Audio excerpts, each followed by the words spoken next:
पतये नमः श्री अद्वैत नमस्तुभ्यं कली जन कृपा निधे गौर प्रेम प्रदानय श्री सीता पतये नमः गदाधर महंग बंदे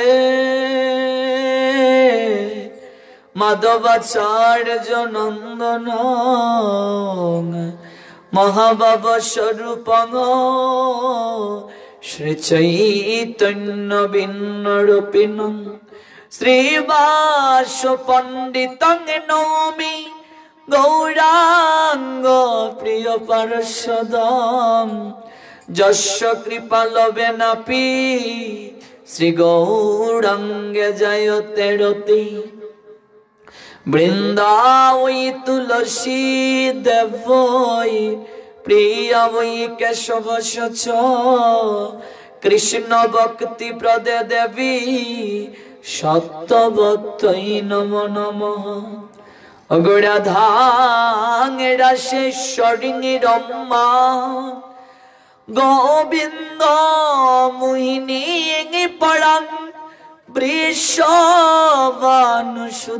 देवी तं नमामि हरिप्रिय जय जय राधे जिगो जय राधे श्याम जय राधे श्री राधे वृंदावन धाम जय जय जय जय राधा रानी की जय जय जय जय जय महारानी की जय जय राधे जय राधे कृष्णात कीर्तन गानो नर्तन पढ़ो प्रेमामृत अम्बुनिधि धीर धीर जन प्रिय प्रिय करौ निर्मत स्वर पूजित वंदे रूप सनातन रघुजुगौ श्री जीव गोपालक श्री रूप सनातन रघुनाथ भट्ट गोपाल भट्ट रघुनाथ दास श्री जीव गोस्वामी पद की जय छय गोसाई करी चरण बंदन जहाँ होते विघ्न नाश अभिषिक्त पुरन हरे नाम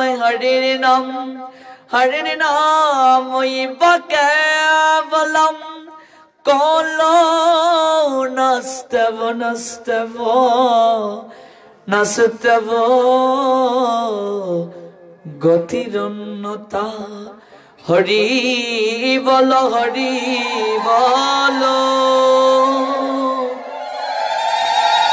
बोलो भाई रे हरि नाम बिने अर कली जीवे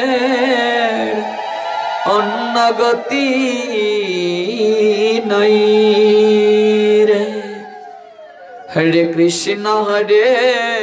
कृष्ण कृष्ण कृष्ण हरे हरे हरे राम राम राम हरे हरे हरे कृष्ण कृष्ण कृष्ण हरे हरे हरे राम राम राम हरे हरे हरे कृष्ण कृष्ण कृष्ण हरे हरे हरे राम राम हरे हरे समवेत अमृत पिपासु भक्त मंडली আজ আমরা সবাই একত্রিত হয়েছি হবিগঞ্জ জেলার মাধবপুর উপজেলাস্থিত দক্ষিণ হরিশ্যামা দুদিন ব্যাপী গৌর কথা অমৃতে অবগাহিত হওয়ার মনোরথে এই অপ্রাকৃত গৌর কথামৃতে অবগাহিত হওয়ার নিমিত্তে বহু দূর দূরান্ত থেকে যারা আজকের এই অঙ্গনে উপবেশিত হয়েছেন, আপনাদের প্রত্যেকের রাতুল রাঙ্গা চরণে আমি অবাচন বৈষ্ণব জ্ঞানে দণ্ডবত প্রণাম নিবেদন করছি। আমাদের আজকের আলোচ্য বিষয় গৌর কথা। ব্রজগোপী গীতা সঙ্গের উদ্যোগে বিশ্ব শান্তি এবং মানব কল্যাণে গৌর প্রেমামৃতে রসামৃতে সাঁতার কাটার আকিঞ্চনে এই দুদিন ব্যাপী ভক্ত ভগবানের মিলন মেলা। কলিহত জীব আমরা, এই কলিহত জীবের ত্রাণকর্তা রূপে, আভার পাঞ্জেরি রূপে, পতিত পাবন রূপে জগতের বুকে যিনি আবির্ভূত হয়েছিলেন, তিনটা বাঞ্ছাকে হৃদয়ে লালন করে এই পাপে তাপে ক্লিষ্ট ত্রিতাপ জ্বালায় জর্জরিত কলহের যুগ কলিযুগের জীব সকলকে নামে প্রেমে আপ্লুত করে নামের নৈকট্যে পৌঁছে দেওয়ার মনোরথে জগৎ জীবকে অপ্রাকৃত প্রেমার নবে সাঁতার কাটার অভিলাষে জগতের বুকে যিনি আবির্ভূত হলেন, যিনি আপনি হয়ে হরি হরি হরি বলে সমস্ত জীবকে কাঁদালেন, নিজেও কাঁদলেন,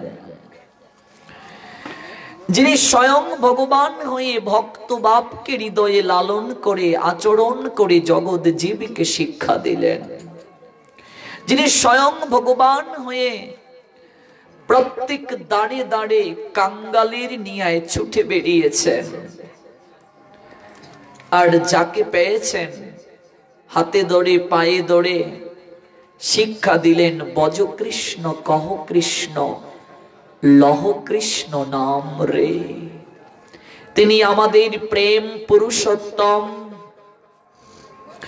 তিনি আমাদের যোগ পুরুষোত্তম, তিনি প্রেমের ঠাকুর পরমেশ্বর ভগবান শ্রীকৃষ্ণ চৈতন্য মহাপ্রভু।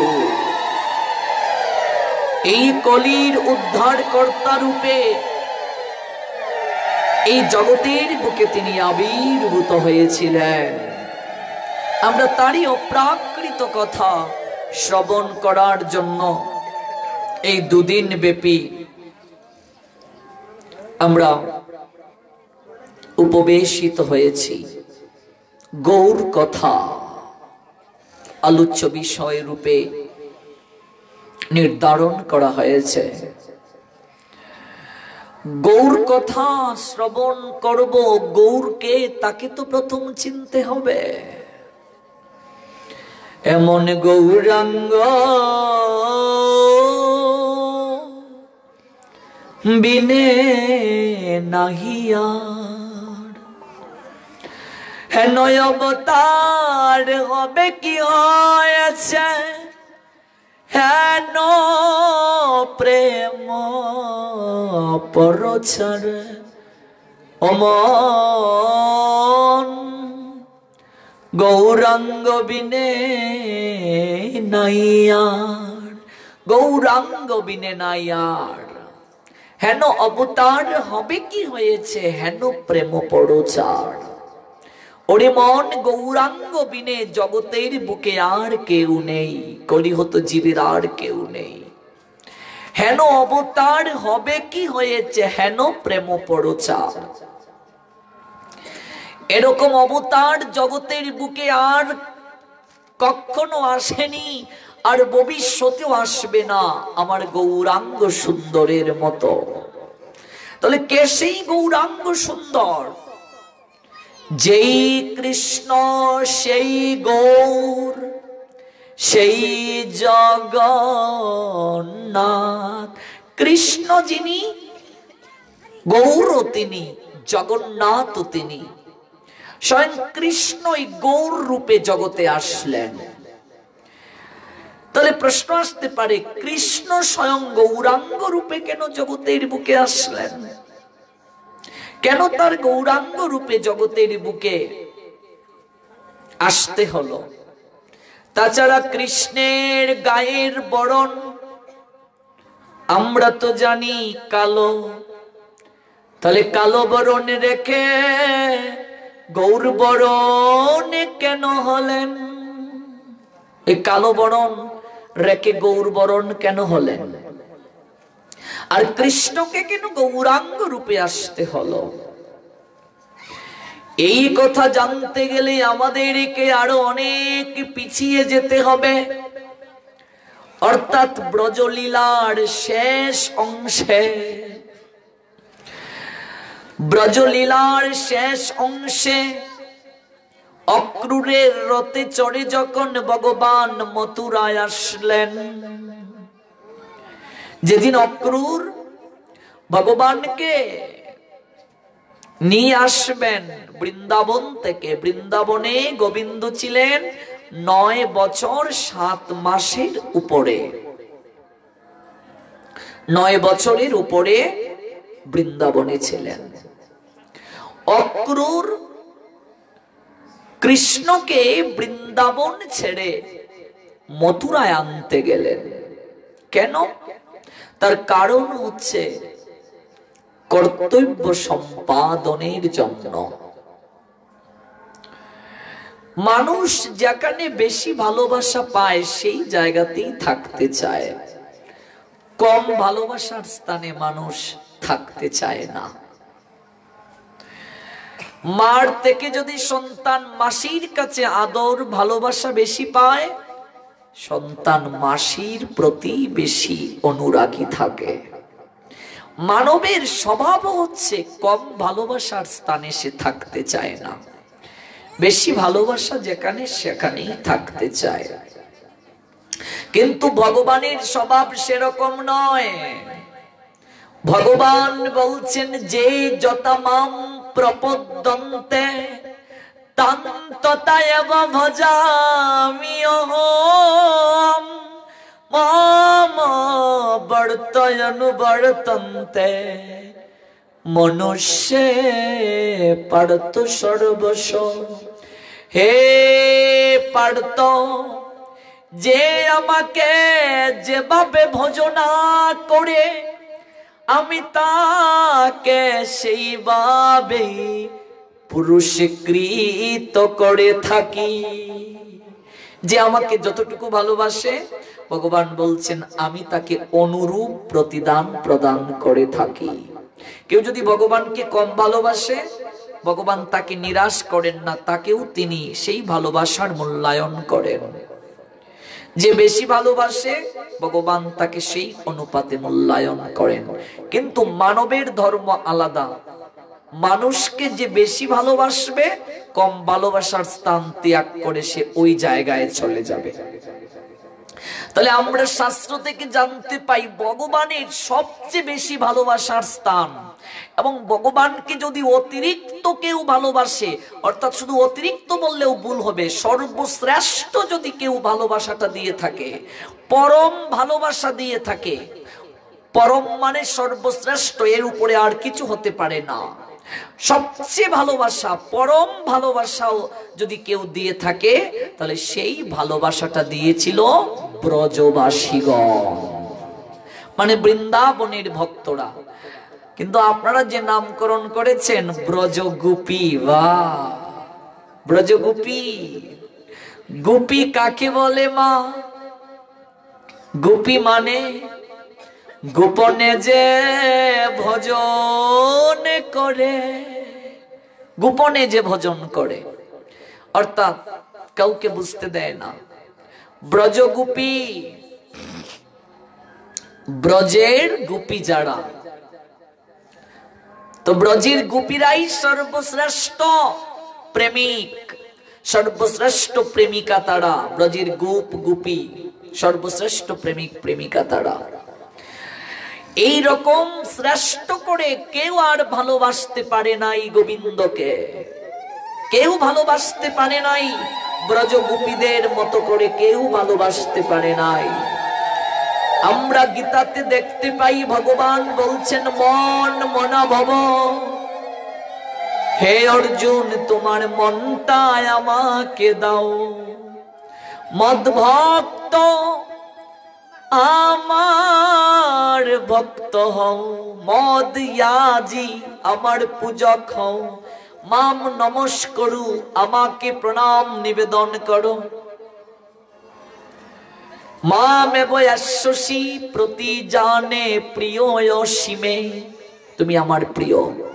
কিন্তু কেমন করে ভগবানকে মন দিতে হবে, কিভাবে তাকে প্রণাম দিতে হবে, কিভাবে তাকে আরাধনা করতে হবে, এই কথাগুলো কিন্তু গীতায় লেখা নেই।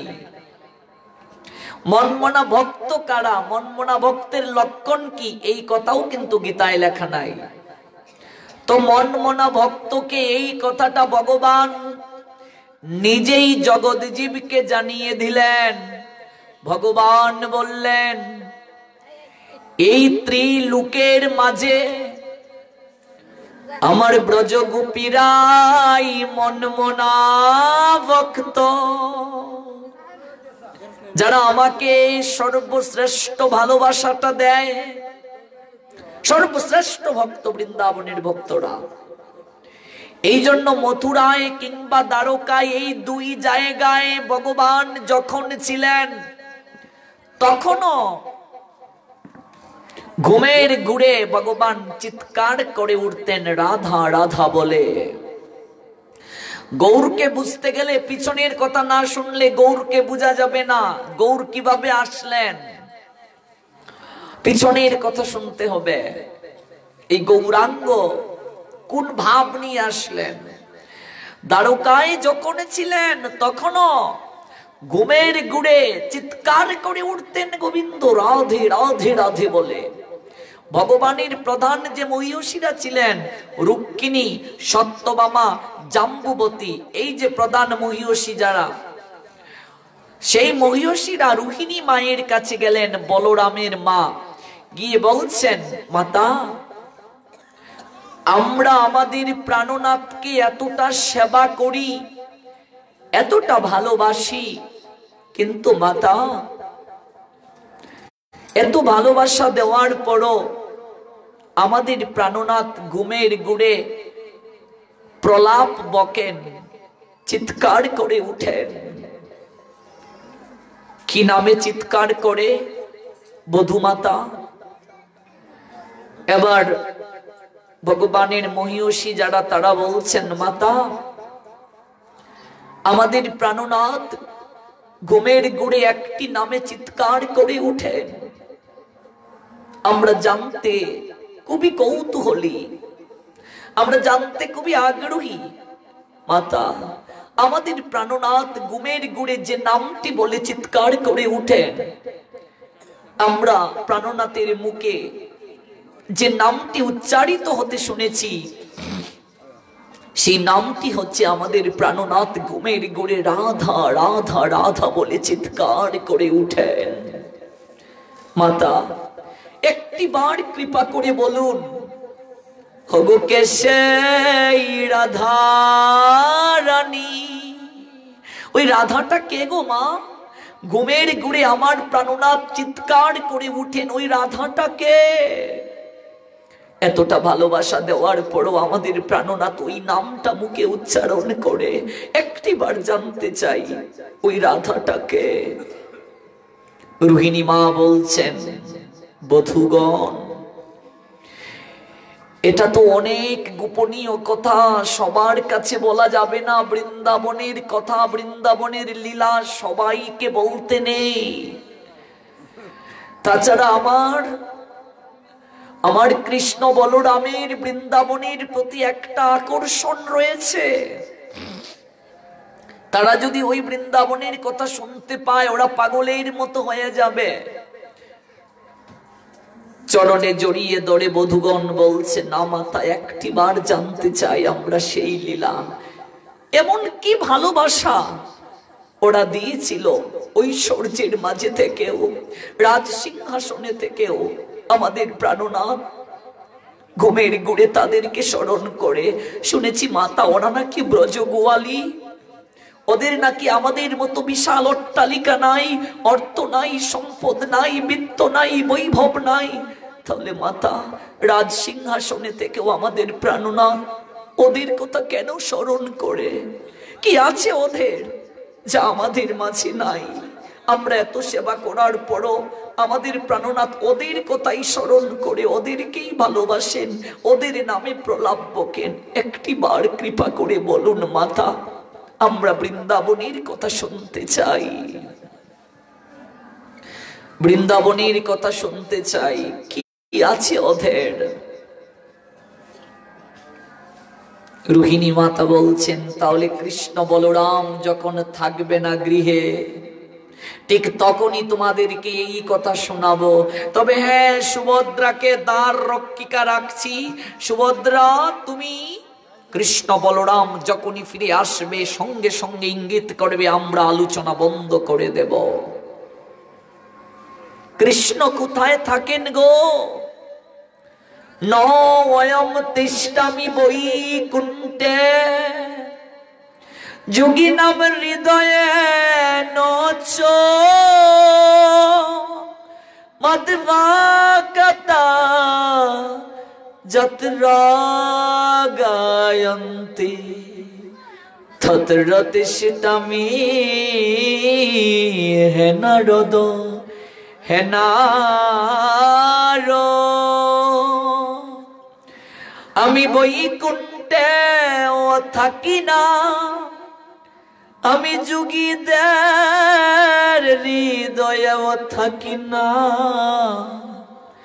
আমার ভক্তগণে যেখানে মিলিত হয়ে আমার গুণ কীর্তন করে, আমি সেই স্থানে শ্রীমতী রাধারানীকে নিয়ে বিরাজ করি। ভগবান আছেন কোথায়? ভগবানের কথার মাঝে। রোহিণী মাতা যখন ব্রজের কথা বলতে শুরু করলেন, কৃষ্ণ বলরাম পাগলের মতো হয়ে গেছে, পাগলের নিয়ে ছুটছেন সেই দিকে, যেখানে কথা হচ্ছে সেই দিকে যাচ্ছে। দেখো কথার আকর্ষণ কি! কৃষ্ণ কথা যেখানে হবে, আমাদের ভাগবত বলছেন ওই কথা আকর্ষণ করে কৃষ্ণকে সেই জায়গায় নিয়ে আসে গো। অন্য কোনো কিছু দ্বারা ভগবানকে আনা যায় না, কিন্তু ভগবানের কথার দ্বারা খুব সহজে ভগবানকে নিয়ে আসা যায়।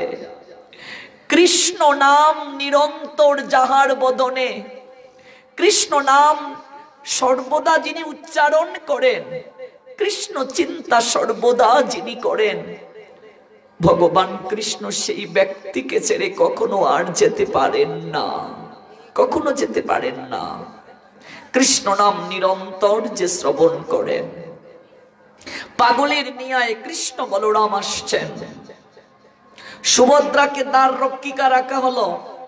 সুভদ্রা নিজেই ওই কথা শুনে প্রেমে বিগলিত হয়ে গেল, নিজেই বুঝতে পারছে না। কৃষ্ণ বলরাম যখন আসলেন, একদিকে এসে বলরাম দাঁড়ালেন, একদিকে যখন কৃষ্ণ দাঁড়ালেন। ওই ব্রজের কথা, বৃন্দাবনের মধুর লীলার কথা শ্রবণ করতে করতে প্রেমে তাদের তনু মানে শরীর বিগলিত হয়ে গেল। এই রূপটাই হচ্ছে জগন্নাথ বলদেব সুভদ্রার রূপ, প্রেমে বিগলিত তনু। পরবর্তীতে দেবর্ষি নারদ এসে বলছিলেন, প্রভু গো, এই রূপে তো তোমাকে আর কোনোদিন দেখি নাই, তাহলে তুমি এই রূপে জগতের কাছে আবির্ভূত হবে, কথা দাও। নারদকে কথা দিলেন, ওই জগন্নাথ আর বলরাম আর সুভদ্রা রূপে পূজিত হচ্ছেন ভগবান। কিন্তু আমাদের আলোচ্য বিষয় সেটা নয়। আমাদের আলোচ্য বিষয়টা হচ্ছে এখানে দ্বারকার মহিষীগণ বলছেন ওদের মাঝে এমন কি আছে যা আমাদের মাঝে নাই। আমরা এত ঐশ্বর্য দিয়ে ভালোবাসি, তথাপি ভগবান কৃষ্ণ, এই কৃষ্ণকেই তো তারা প্রাণনাথ ভাবেন। আমাদের প্রাণনাথ আমাদের কথা উচ্চারণ না করে বৃন্দাবনের ভক্তদের কথা কেন উচ্চারণ করেন? ভগবান নিজে লীলা করে দেখালেন কেন বৃন্দাবনের ভক্তরা শ্রেষ্ঠ ভক্ত, কেন বৃন্দাবনের ভক্তরা রসিক ভক্ত, কেন তারা পরম ভক্ত, সর্বশ্রেষ্ঠ ভক্ত। ভগবান একটা লীলা করে দেখিয়ে দিলেন। ভগবান কৃষ্ণ একদিন অসুস্থ লীলার অভিনয় করলেন। অসুস্থ লীলাটা কি? গোবিন্দের মাথায় প্রচন্ড ব্যথা অনুভূত হচ্ছে। দেবর্ষি নারদ উত্তম অধিকারী একজন সাধু, যিনি বিনা বাজিয়ে নিরন্তর কৃষ্ণ নাম করেন, হরি নাম করেন, নারায়ণের নাম করেন। নারদ আসলেন গোবিন্দের কাছে, প্রভু কেমন আছো? নারদ, আমি আজ ভালো নেই। ভগবানেরও কি আবার রোগ আসেনি? ভগবানের আবার রোগ আসবে কোত্থেকে? কিন্তু এটা তিনি লীলা করছেন জগৎকে শিক্ষা দেওয়ার জন্য। ভগবানের জন্ম, ভগবানের কর্ম সমস্ত কিছু দিব্য। ভগবানের জন্ম আমাদের সাধারণ মানুষের মতো নয়। জন্ম কর্ম চমে দিব্যম এবং জব্যাত্তি তত্ত্বত ত্যক্তা দেহম পুনর্জন্ম নয়েতি মামেতি সৌর্জুন। ভগবানের জন্ম আমাদের মতো নয়। আমরা তো জন্মগ্রহণ করি পিতামাতার মিলনে, প্রসবের মাধ্যমে আমরা আসি, কিন্তু ভগবান এমন ভাবে আসেন না। তার জন্মটা দিব্য, তিনি মায়ের কোলে সরাসরি আবির্ভূত হন। ভগবান কখনো বৃদ্ধ হন না, ভগবানের কখনো দাড়ি উঠে না, ভগবানের কখনো গুফ উঠে না, ভগবানের চামড়া কখনো কুঁচকে যায় না। ভগবান নিত্য নবকিশোর, নটবর। এখানে লীলা করছেন ভগবান শিক্ষা দেওয়ার জন্য। আমার মাথায় প্রচন্ড ব্যথা অনুভূত হচ্ছে নারদ, তাহলে প্রভু বৈদ্য ডেকে আনি। না নারদ, আমার মাথায় যে ব্যথা অনুভূত হচ্ছে এটা কোনো বৈদ্য সারাতে পারবে না। তাহলে কে সারাতে পারবে প্রভু? নারদ, তুমি এই মাথা ব্যথা যদি সারাতে চাও, তুমি আমার ভক্তের চরণ ধুলি তুমি নিয়ে এসো। ওই ধুলি এনে যখন তুমি আমার এই ললাটের মাঝে স্পর্শ করে দেবে, শিরের মাঝে স্পর্শ করে দেবে, সঙ্গে সঙ্গে আমার মাথা ব্যথা ভালো হয়ে যাবে। ভেবে দেখো, ভগবান বলছেন ভক্তির চরণ ধুলি নিয়ে এসো। দেবর্ষি নারদ কথাটা শুনে অবাক হয়ে গেলেন। তিনি ভাবলেন ত্রিলোকের মাঝে এমন কে ভক্ত আছে যার চরণ ধুলি দিয়ে ভগবানের মাথা ব্যথা দূর করবে। আরে ভক্তের চরণ ধুলি ভগবানকে দেওয়া, এটার হৃদয়ে মাঝে আনয়ন করা মানেই তো মহাপাপ, নরকের রাস্তা পরিষ্কার করা। এটা কি করে সম্ভব? কিন্তু প্রভু যেহেতু বলছেন আমি চাই, ছুটতে শুরু করলেন বিনা বাজিয়ে দেবর্ষি নারদ। যার কাছেই গেলেন, যখন কথাটা শুনলেন, বলছেন এটা কি করে সম্ভব? এটা তো আমরা পারবো না। আমাদের চরণ ধুলি কি করে আমরা গোবিন্দকে দিতে পারি? আমার পক্ষে সম্ভব নয়। ঘুরতে ঘুরতে দেবর্ষি নারদ কারো কাছ থেকে পেলেন না। গোবিন্দের কাছে প্রত্যাগমন করলেন। পেয়েছ নারদ? না প্রভু, কারো কাছে পাইনি। এবার ভগবান বললেন, নারদ তাহলে তুমি একবার বৃন্দাবন ঘুরে আসো। দেখুন নারদকে দিয়ে শিক্ষা দিচ্ছেন আমাদেরকে, কারণ নারদের মাঝেও একটা অহংবোধ ছিল যে তিনি হয়তো গোবিন্দকে বেশি ভালোবাসেন, তার মতো আর কেউ গোবিন্দকে ভালোবাসেন না। ভগবান ওই নারদের ভালোবাসাটা কতটুকু গোবিন্দের প্রতি এটাও বুঝাতে চাইছেন যে এই জগতের বুকে বৃন্দাবনের ভক্তদের মতো কৃষ্ণকে আর কেউ ভালোবাসে না।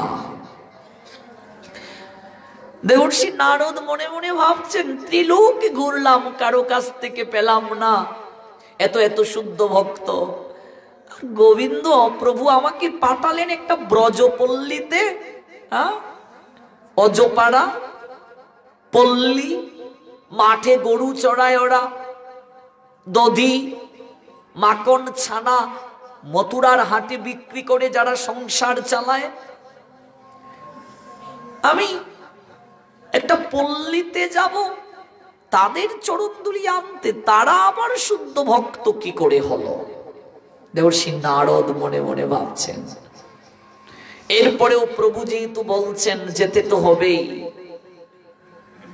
যাচ্ছি। বৃন্দাবনে যখন নারদ পদার্পণ করলেন, ব্রজবাসীগণ সে কি আনন্দ!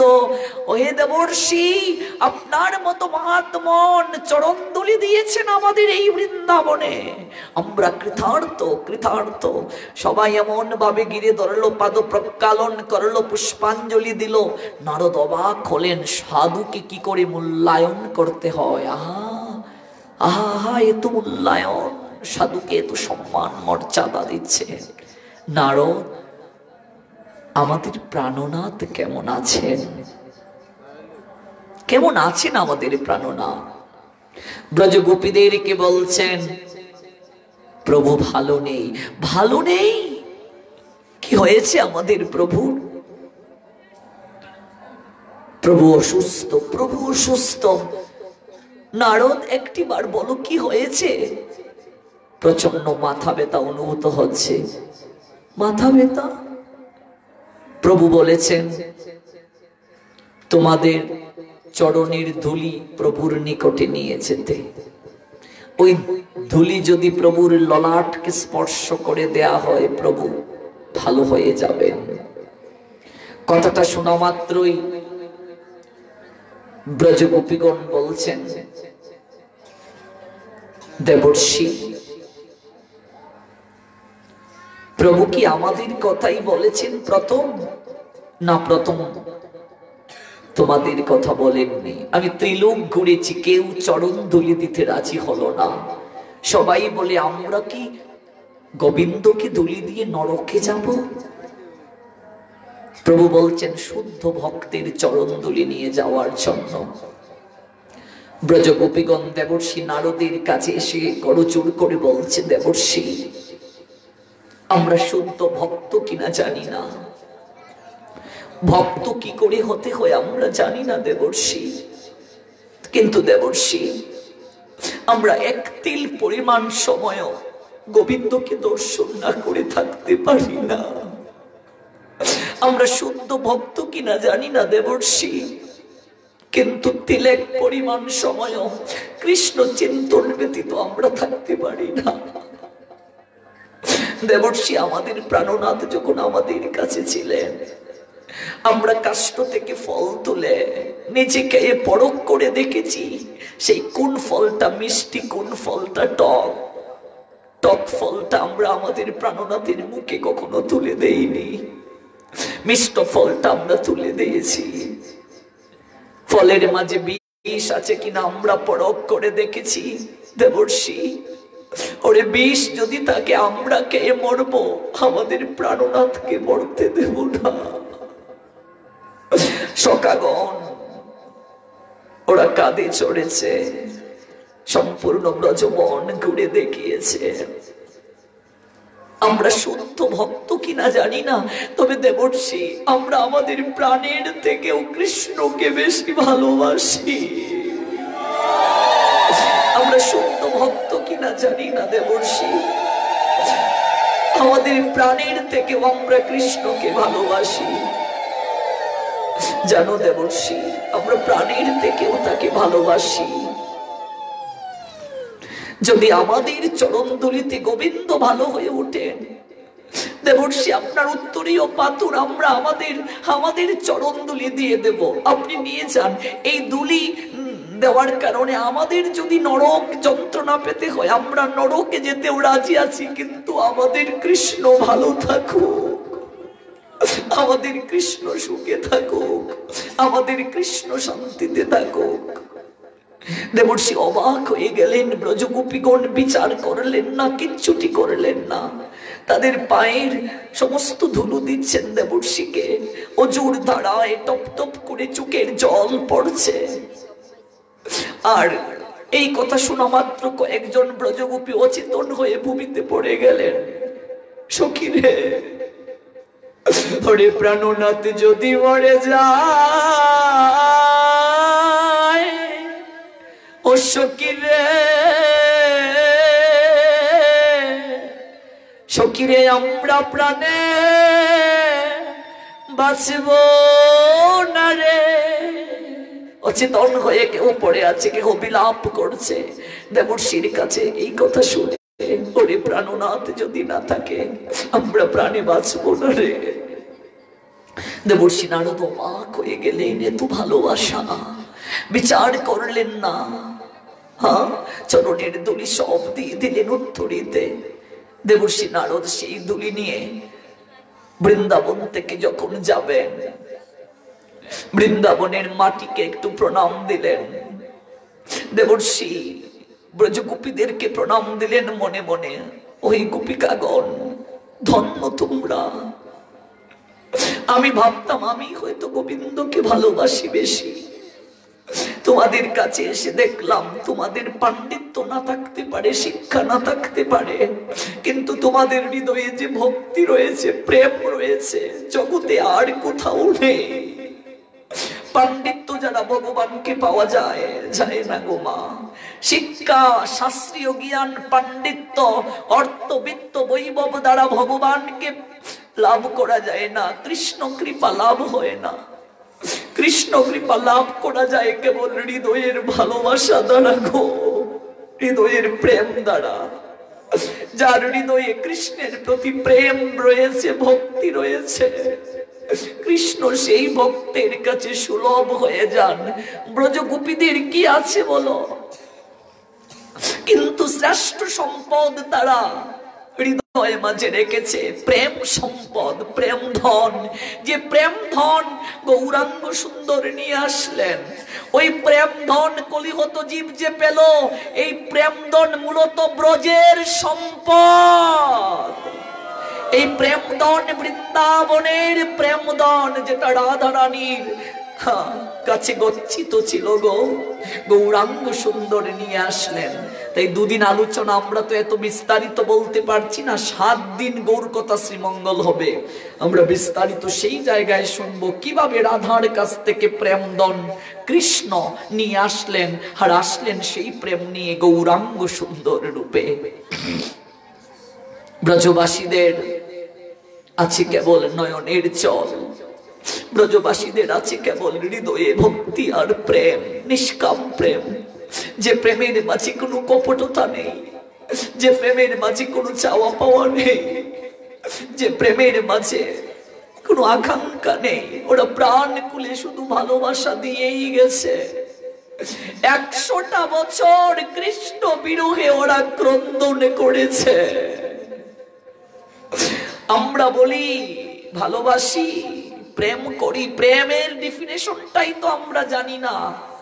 শাস্ত্র বললেন ধ্বংস হওয়ার বহুবিধ কারণ থাকা সত্ত্বেও যে আবেগ কখনো ধ্বংস হয় না।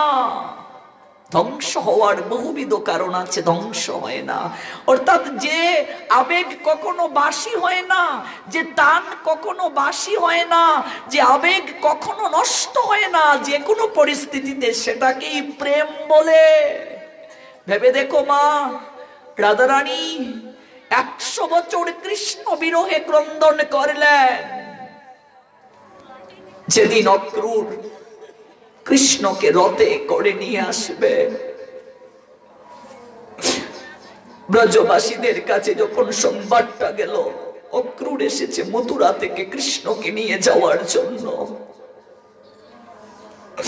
ওরা আলু তালু চুলে গো, কেশ কেউ ভালো করে বাঁধেনি, আলু তালু চুলে যে যে কাজ করছিল, যে বসন পড়েছিল, কেউ অর্ধেক বসন পড়েছে এই সময় সংবাদটা শুনেছে, বাকি অর্ধেক বসন পড়া মনে নেই, আলু তালু চুলে ঘর থেকে পাগলিনীর নিয়ে বের হয়ে এসেছে। এসে অক্রূরের রথের চাকা গড়ি জড়িয়ে ধরে বলছে, অক্রূর অক্রূর, আমরা না খেয়ে থাকতে পারি, আমরা আমাদের সমস্ত দুঃখ কষ্টকে ভুলে থাকতে পারি, কিন্তু অক্রূর আমরা তিলেক পরিমাণ সময় কৃষ্ণ দর্শন না করে থাকতে পারি না। অক্রূর এই রথের চাকা যদি বৃন্দাবন দিয়ে যায়, অক্রূর আমাদের বুকের উপর দিয়ে রথের চাকাকে তোমার নিয়ে যেতে হবে, কৃষ্ণকে আমরা যেতে দেব না। ওরে কৃষ্ণ যদি চলে যায় আমরা কি করে থাকবো, আমরা যে তাকে এতটা ভালোবাসি। ও সখী রে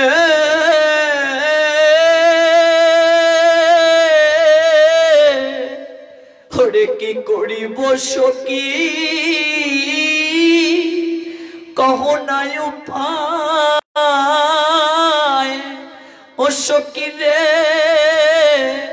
কেমনে করে পরানি এক তিল প্রিয়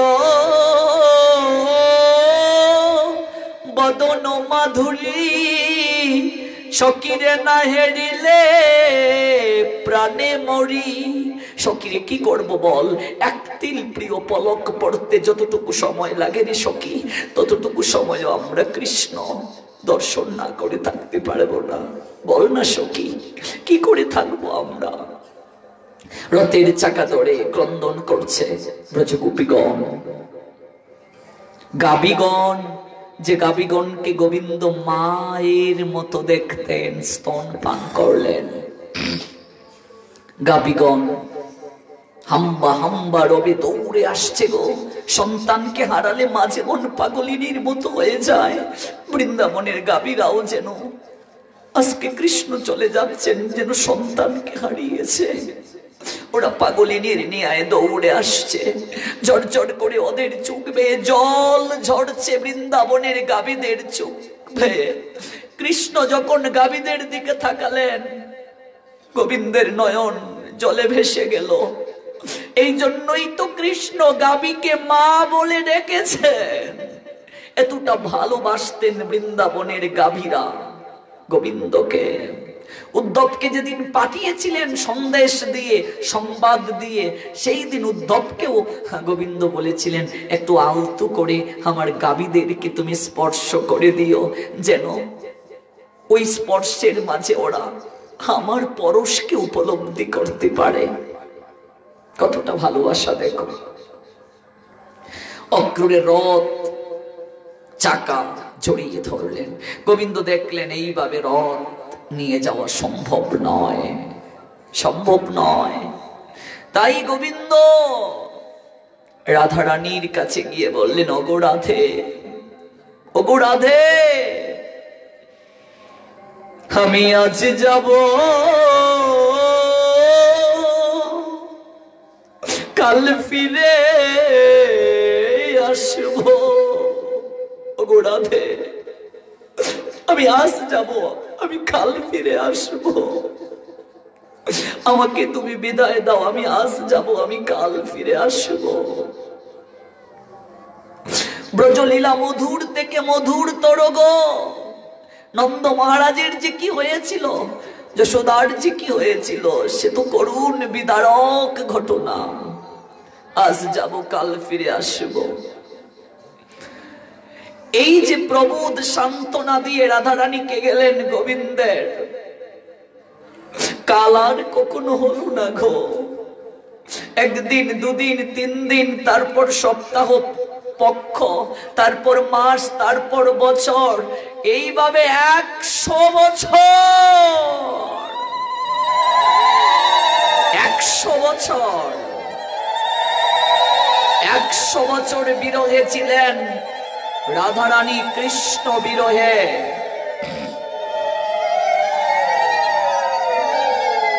100 বছর কেন?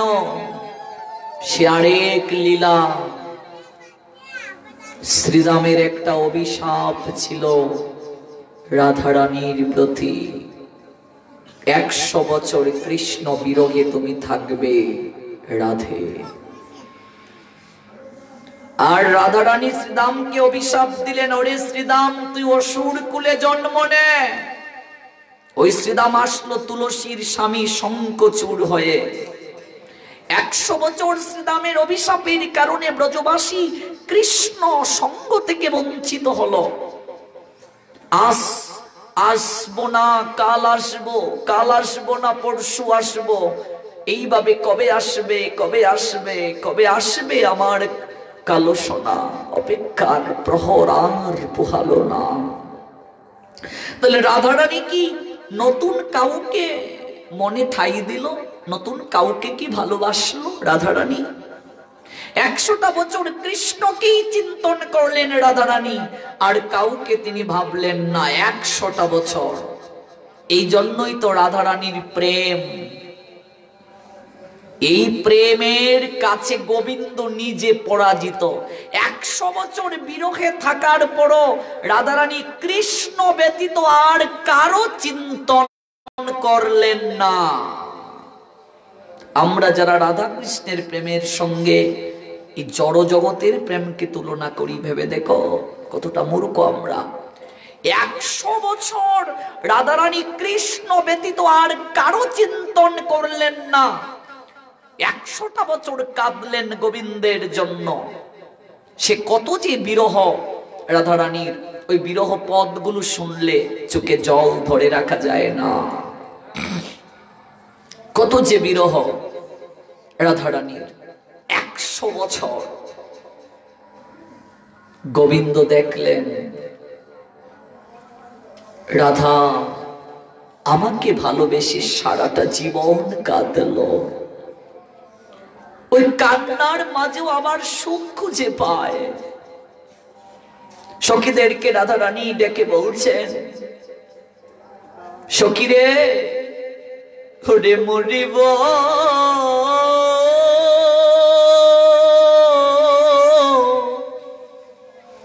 মরিব সখী, ও সখী রে, আমি নিশ্চয়ই মরিব। সখী রে, আমার দেহের মাঝে আর প্রাণ ধরে রাখা যাবে না রে। ওরে কেন জানি মন বলছে আমার দেহ থেকে প্রাণটা চলে যাবে। রাধারানীর 108 সখী, তন্মধ্যে প্রধান 8 জন। 8 জনের মাঝে প্রধান ললিতার বিশাখা।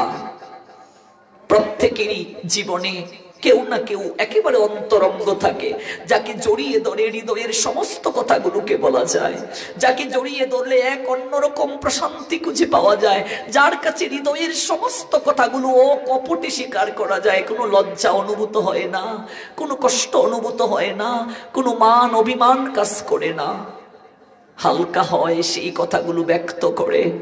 রাধারানী ক্রন্দন করে বলছেন, হরে ললিতা, আমার মরম সখী, ও সখী রে, সখী রে, একবার এসে আমায় জড়িয়ে ধর। কোথায় রে ললিতা, ওরে বিশাখা, কোথায় গেলি তোরা? সখী রে, সখী একবার এসে আমায় জড়িয়ে ধর। আমি আর বাঁচবো না রে, আমার দেহে আর প্রাণ থাকবে না। আজকে গৌরাঙ্গ এত কাঁদেন কেন গো? কেন কাঁদেন? কৃষ্ণ নাম করে নগরে কাঁদেন কেন? কি কান্না কাঁদিয়েছেন রাধারানীকে, আজকে এই জন্য কাঁদছেন। এই জন্য ওই লীলা না বুঝলে গৌরাঙ্গ লীলা বোঝা যাবে না। কেন কাঁদেন গৌর সুন্দরে? তো সখী রে, সখীরে একবার এসে আমায় জড়িয়ে ধর। কোথায় রে ললিতা? ললিতা আমার মরম সখী, একবার এসে আমায় জড়িয়ে ধর সখী। মন বলছে সখীরে আমি আর বাঁচবো না। আচ্ছা বিশাখা, ওরে আমি যদি মরে যাই রে, হ্যাঁ আমি যদি মরে যাই সখী, আমার কানুকে কার কাছে দিয়ে যাব রে? দেখো মরতে চাচ্ছেন, আবার মরতে গিয়ে ভাবছেন আমি যদি মরে যাই আমার কানুকে কে দেখে রাখবে? কি ভালোবাসা দেখো। আবার বলছেন ওরে মরিব মরিব সখী, হো সখী রে আমি নিশ্চয়ই মরিব। ওরে কানু হেন গুণনিধি, সখীরে আমি কারে দিয়ে যাব? সখীরে আমার কানুকে কারে আমি দিয়ে যাব? আমার কানুকে কার কাছে দিয়ে যাব সখী? চন্দ্রার কাছে দিয়ে যাই রে। চন্দ্রাবলী হচ্ছে বিরোধী শক্তি, রাধারানীর বিরোধী শক্তি চন্দ্রাবলী। যে চন্দ্রাবলী গোবিন্দকে জোর করে তার কুঞ্জে নিয়ে যায়। চন্দ্রা বিরোধী শক্তি। জগতে বিরোধী শক্তি না থাকলে তো জমে না বাবা। প্রত্যেকটার ক্ষেত্রে পজিটিভ নেগেটিভ দরকার। ভালোর সঙ্গে মন্দকেও ভগবান দিয়েছেন। রাধারানীর বিরোধী শক্তি চন্দ্রাবলী। চন্দ্রাও কম ভালোবাসে না গোবিন্দকে। চন্দ্রার প্রধান সখী ৮ জন, রাধারানীর মতোই তার সখী। তন্মধ্যে ৮ জনের মাঝে প্রধান সখীর নাম পদ্মা। ওই পদ্মা গিয়ে চন্দ্রাকে বলছে, হে গো চন্দ্রা, চন্দ্রা রে, ওরে আজকে তোর আনন্দের দিন। কি আনন্দ সখী, আমি শুনে এলাম তোর প্রিয় শত্রু শ্রীমতী, ওই শ্রীমতী আর বেঁচে নাই, মরে গেছে শ্রীমতী। পদ্মা এসে বলছেন, এমনিতেই বলছেন চন্দ্রাকে সান্ত্বনা দেওয়ার জন্য, তোর শ্রীমতী যার কারণে তুই গোবিন্দকে তোর কাছে পাস না, সে মরে গেছে। কথাটা যখন রাধারানী শুনলেন, সঙ্গে সঙ্গে যখন চন্দ্রা শুনলেন রাধারানীর কথাটা, মরে গেছেন রাধারানী, পদ্মা যখন বলল, সঙ্গে সঙ্গে চন্দ্রা পদ্মাবতীকে জড়িয়ে ধরছেন। পদ্মা কথাটা কি বললে রে? রে পদ্মা কথাটা কি বললি? হরে তোর কথা যেন মিথ্যে হয়ে রে। ওরে রাধা, রাধা যেন বেঁচে থাকে রে। কেন রে? তুই না বলিস, তুই না বলিস ওই রাধা যদি মরে যায় তোর পথের কাঁটা সরে যাবে, তোর কুঞ্জে তুই গোবিন্দকে রাখতে পারবে। কেন তুই বলছিস? পদ্মা রে, ওরে পদ্মা, ওরে আমার প্রাণনাথ, এতদিন যাবত দেশান্তরী, আজকে রাধা বৃন্দাবনে আছে বলে আমি এখনো আমি আশায় বুক বাঁধি রে।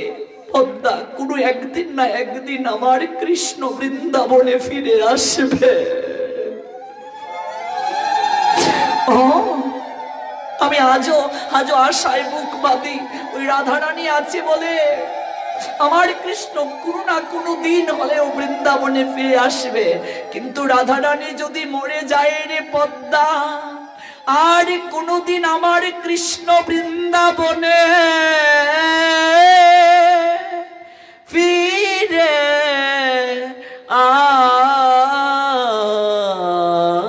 আসবে না। ওরে পদ্মারে রাধা রানী বেঁচে থাকুন। দেখো কত ভালোবাসে চন্দ্রাও কৃষ্ণকে। কিন্তু রাধারানীর ভালোবাসাটা কি? রাধারানীর ভালোবাসাটা হচ্ছে সর্বশ্রেষ্ঠ ভালোবাসা, যার কারণে কৃষ্ণ নিজ থেকে রাধারানীর কাছে যান। আর চন্দ্রার ভালোবাসা জোর করে কৃষ্ণকে তার কাছে নিয়ে যান। চন্দ্রাবলীর সেবাতে কৃষ্ণের সুখ নেই, রাধারানীর সেবায় কৃষ্ণের সুখ রয়েছে।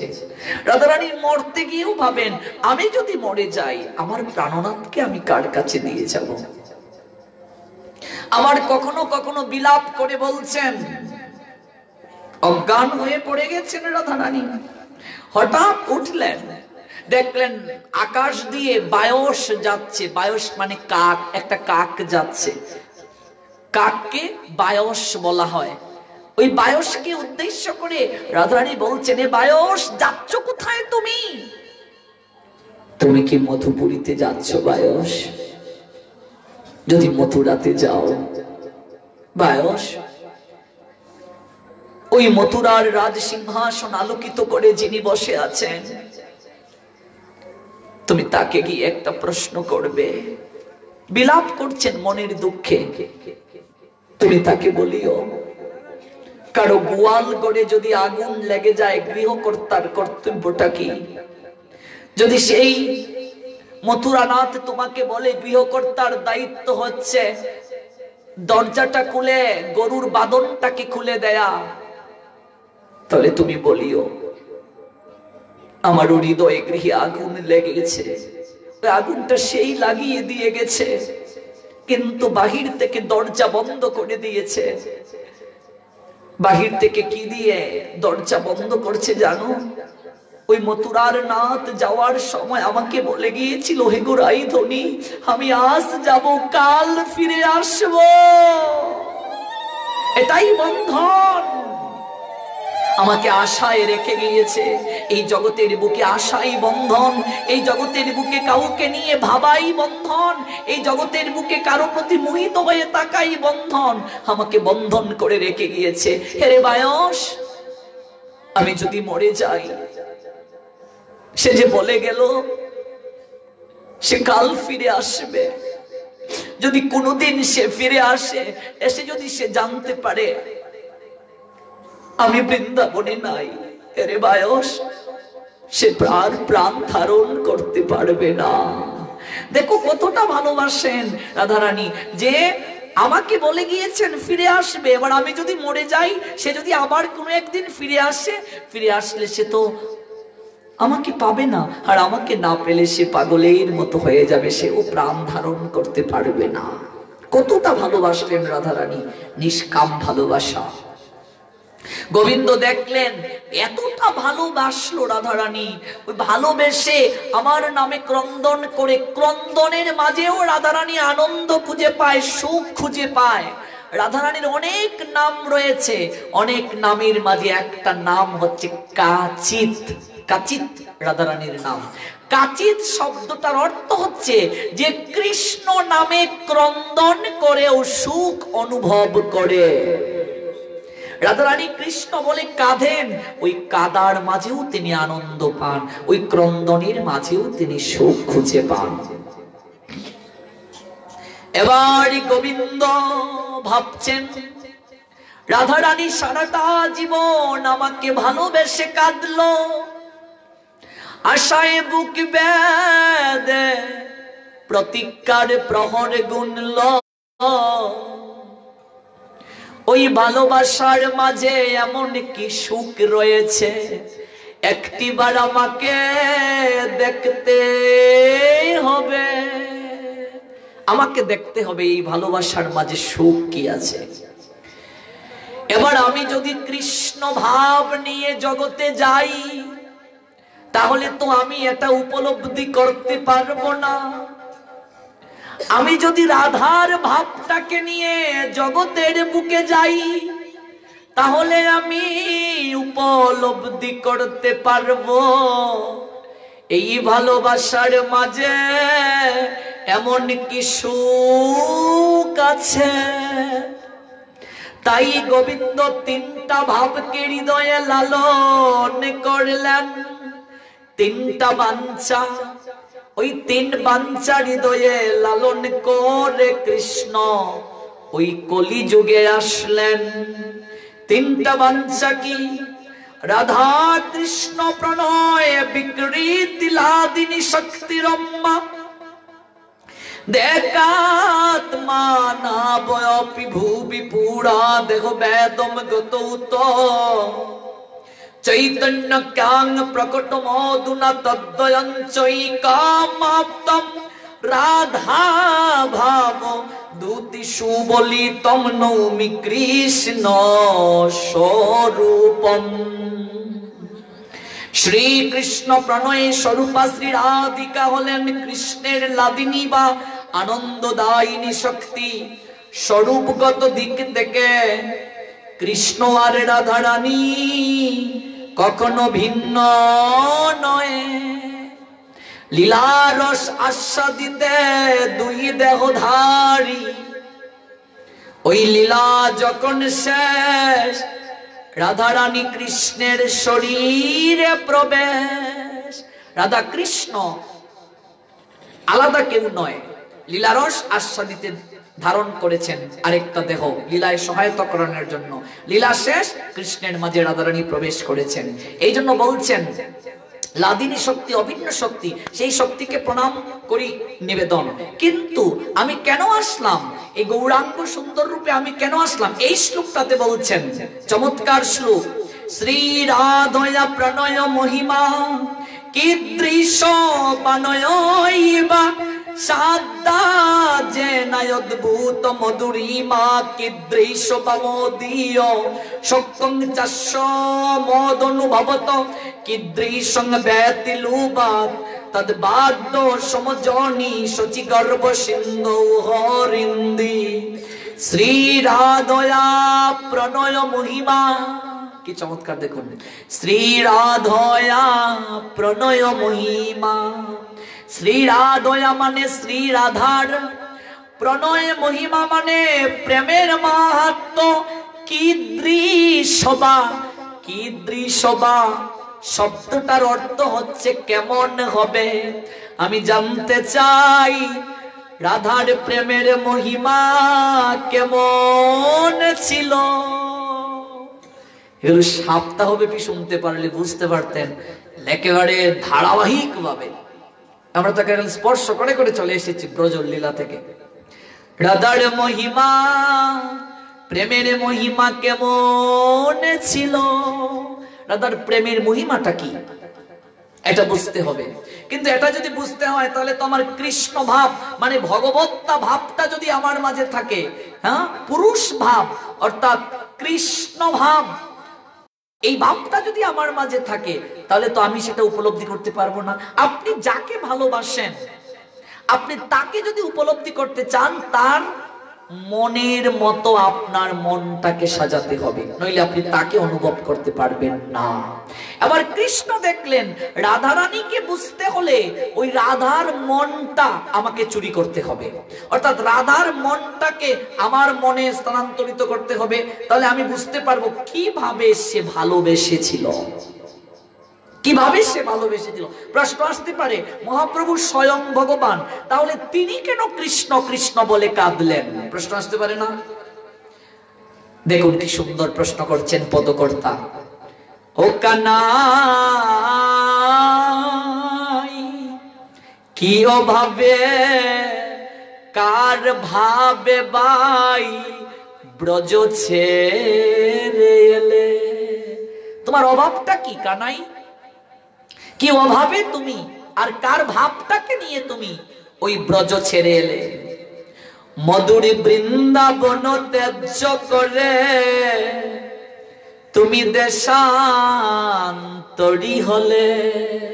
ওই বৃন্দাবনটা কেন ত্যায্য করে দেশান্তরী হলে? ও কানাই শিরে চূড়া নাই করে বাসিনাই, ওরে গলে নাই রে বনমালা।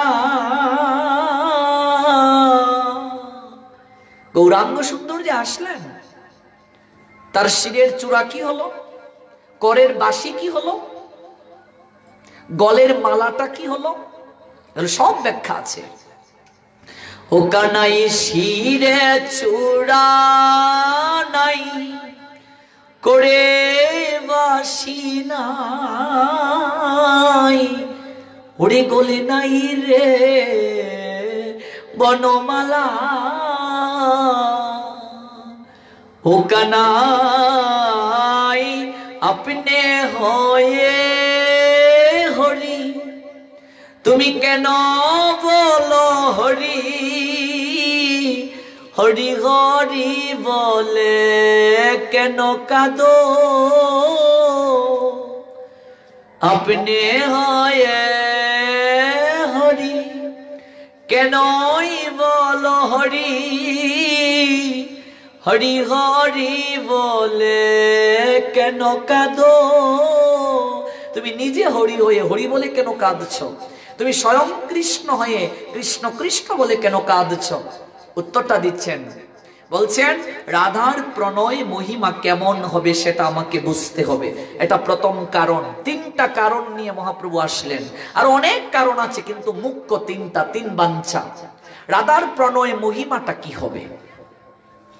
রাধারানী সারাটা জীবন যে কাঁদলেন, ওই প্রেমের মাহাত্ম্যটা কি, ওই মাহাত্ম্য আমাকে জানতে হবে। যার দ্বারা শ্রী রাধা আমার অদ্ভুত মাধুর্যকে আস্বাদন করেন, সারাটা জীবন কাঁদলেন আমার জন্য, ওই ক্রন্দনের মাঝে আনন্দ অনুভব করেন।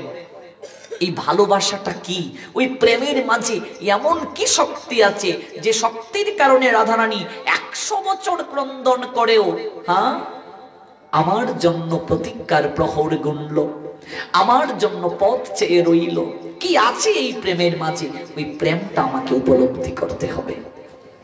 এই জন্য ভগবান শ্যামবাবকে ডেকে, শ্যামবাব মানে দক্ষিণ, মহাপ্রভু আসতেন কোথায়? ঢাকা দক্ষিণ, ঢাকা দক্ষিণ, ঢাকা দক্ষিণ, ঢাকা দক্ষিণ, ঢাকা দক্ষিণ।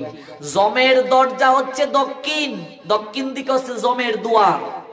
মহাপ্রভু ঢাকা দক্ষিণে আবির্ভূত হয়ে কলিহত জীবের জমের দরজা ঢেকে দিলেন।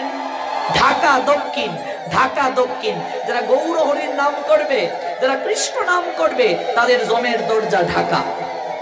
মহাপ্রভু বুঝিয়ে দিলেন, যারা কৃষ্ণ নাম করবে তাদের জমের দরজা আমি ঢেকে দিলাম। কি দ্বারা ঢাকলেন? কৃষ্ণ নাম দ্বারা ঢেকে দিলেন। ঢাকা দক্ষিণ। মাগো, ওই নাম যদি করো, জমের দরজা তোমার বন্ধ হয়ে গেল। এটা টিকেট ভগবত ধামে ফিরে যাওয়ার। সবাইকে এটা নিতে হবে, এটা ভগবত ধামে যাওয়ার টিকেট। মহাপ্রভু ঢেকে দিলেন ঢাকা দক্ষিণ, জমের দরজা ঢেকে দিলেন। আরেকটা কারণ আছে, ঢাকা দক্ষিণ। শ্যাম সুন্দর মানে গোবিন্দ দাঁড়িয়ে থাকেন ডান দিকে, আর শ্রীমতী রাধারানী দাঁড়ান শ্যামের বাম পাশে। ওগো শ্যামের বামে রাইদা রাইলা। শ্যাম সুন্দর গোবিন্দ দাঁড়িয়ে থাকেন ডান দিকে, আর বাম দিকে দাঁড়িয়ে থাকেন আমার রাধারানী শ্রীমতী। আমার মহাপ্রভু এই কলিযুগে আসলেন ঢাকা দক্ষিণ, মানে তিনি দক্ষিণ দিকটা ঢেকে দিলেন, মানে শ্যামবাব গোবিন্দ ভাব। শ্যামবাব মহাপ্রভু ঢেকে রাই বাবে বিবুর হয়ে তিনি কলিযুগে আবির্ভূত হলেন। কি সুন্দর ব্যাখ্যা দেখো। ঢাকা দক্ষিণ মানে শ্যাম, শ্যাম দক্ষিণ দিকে থাকেন, গোবিন্দ, গোবিন্দ দক্ষিণ দিকে থাকেন। ওই গোবিন্দ ভাব মানে ভগবত সত্তা যে ভাব, ভগবত্তা যে ভাব, ওই ভাবটাকে ঢেকে কোন ভাব নিয়ে আসলেন? রাধা ভাব। রাধা বাবে বিবুর গুড়া, দুই নয়নে বহে ধারা, ফিরে চায় না, কথা কয় না, মনে বাতার আছে কি। রাধা ভাবে বিভুর গোড়া। রাধা রানীর ভাব নিয়ে গৌরাঙ্গ আসলেন। ফিরে চায় না, কথা কয় না, মনে বাতার আছে কি। জানি না তার মনে কি ভাব আছে, তার মনে ভাব কি জানি না। ও রাধার ভাবে বিভোর। গায়ে ছিল নামা বলি, কাঁদে ছিল ভিক্ষার ঝুলি, অধরে নাই মধুর হাসি, করে নাই মোহনবাসী। সব ত্যাগ করলেন, রাজবেশও ত্যাগ করলেন, ভিখারির বেশ নিলেন। কারণ কি? এগুলো আমরা আগামীকাল শুনবো। ভিখারির বেশ নেওয়ার কারণ শ্যাম ভাব ডেকে রাই ভাবে বিমূঢ় হয়ে আসলেন। গৌরাঙ্গ সুন্দর আমার। প্রথম কারণটাই হচ্ছে শ্রী রাধার প্রেমের মাহাত্ম্য কেমন, যার দ্বারা শ্রী রাধা আমার অদ্ভুত মাধুর্যকে আস্বাদন করেন। শ্রী রাধা প্রণয় মহিমা, শ্রী রাধয়া প্রণয় মহিমা, কিদ্রি সবা যে নয় নয় এব আস্বাদন মদীয় অদ্ভুত মধুরিমা। শ্রী রাধয়া মানে শ্রী রাধার, প্রণয় মহিমা মানে প্রেমের মাহাত্ম্য, কিদ্রি সবা কেমন হবে, অনয় এব ইহার দ্বারা কেবল আস্বাদ্য আস্বাদনীয়, মদীয় অদ্ভুত মধুরিমা, অতীব আশ্চর্য মধুর ভাব। ওই ভাবটাকে আস্বাদন করে শ্রীমতী রাধা রানী এমন কি সুখ অনুভব করেন। ওই ভাবটাকে আমার উপলব্ধি করতে গেলে আমার রাধা ভাবে বিভোর হতে হবে, আমার রাই ভাব নিতে হবে, রাধা ভাব নিতে হবে। আরেকটা কারণ আছে রাধা ভাব নেওয়ার। রাধা হলেন প্রেমের খনি, প্রেমের শক্তি।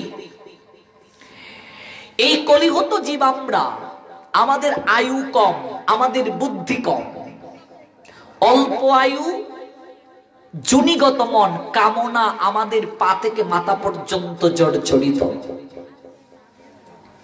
এই কলিহত জীব যে কোনো সময় মরে যাবে। ওরা অন্নগত প্রাণ, আহার ছাড়া কলিহত মানুষ বাঁচতে পারবে না। ওদের মন চঞ্চল, স্থির নেই, এক জায়গায় ওরা বসে থাকতে পারে না, ওরা একত্রে থাকতে পারে না, একত্রে থাকে না, ঝগড়া করে ওরা। এই কলি যুগের নাম কলহের যুগ। ওই কলিহত মানুষের আয়ুই কম, না খেয়েও থাকতে পারবে না, ভজনে ওদের মন নাই, কামনার দ্বারা ওদের হৃদয় আষ্টে পৃষ্ঠে জর্জরিত, আষ্টে পৃষ্ঠে বন্ধিত। এহেন কলিহত জীবকে কি করে সহজে উদ্ধার করা যায় ভগবান কৃষ্ণ ভাবলেন। ভগবান কৃষ্ণ ভাবলেন কিভাবে ওদেরকে উদ্ধার করা যায়। এই জন্য অন্যান্য যুগে নাম ছিল, নামের মাঝে শক্তিও ছিল, কিন্তু ভগবান এই যুগে নামের সঙ্গে একটা মহাশক্তি দিলেন। সেই শক্তিটা হচ্ছে অন্যান্য যুগে নাম ছিল, নামের সঙ্গে প্রেম ছিল না। আমার ভগবান কৃষ্ণ গৌর সুন্দর হয়ে আছে, নামের সঙ্গে প্রেম মিশিয়ে দিলেন। কলিহত জীবরে বললেন কিচ্ছু করতে হবে না, তোরা শুধু কৃষ্ণ নাম করে করে কাঁদবে, শুধু ক্রন্দন করবে কৃষ্ণ বলে। আরে সন্তান কাঁদলে মা কি কখনো না এসে থাকতে পারে? মার মন না গলে থাকতে পারে?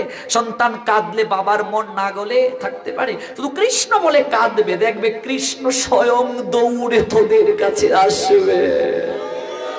ওই যে প্রেম, এই কলিহত জীবের ভাগ্য এটাই। যদিও কলিযুগ অত্যন্ত দুঃসেরাকর, এই যুগের 4 ভাগের মাঝে 3 ভাগ দোষ, 3 ভাগই অধর্ম। এরপরও এই কলিহত জীবের মহান একটা গুণ রয়েছে। ওই মহান গুণটা হচ্ছে এই যুগে আমরা পেয়েছি গৌরাঙ্গ সুন্দরকে, এই যুগে পেয়েছি আমরা নিতাই সুন্দরকে, আর এই যুগে পেয়েছি আমরা হরিনাম। হরে কৃষ্ণ কৃষ্ণ কৃষ্ণ হরি হরি, হরি রাম রাম রাম হরি হরি। ভগবান দেখলেন এই কলিহত জীবকে প্রেম দিতে হবে, কারণ প্রেম দ্বারা মানুষ মানুষকে যেভাবে আবদ্ধ করে রাখা যায় পৃথিবীর আর কিছু দ্বারা সম্ভব নয়। টাকা দিয়েও মানুষকে আপনার কাছে রাখতে পারবেন না। পারা যাবে? সম্মান দিয়ে রাখা যাবে, বৃত্ত দিয়ে রাখা যাবে, বৈভব দিয়ে রাখা যাবে? রাখা যাবে না।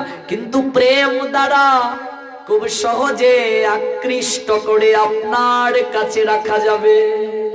সম্পর্ক এমন এক জিনিস, ভালোবাসা এমন এক জিনিস, ভালোবাসা প্রেম এমন এক জিনিস। পৃথিবীর সমস্ত কিছু গৌণ একদিকে, আর ভালোবাসার মানুষ আরেক দিকে। এটাই নিয়ম। মহাপ্রভু দেখলেন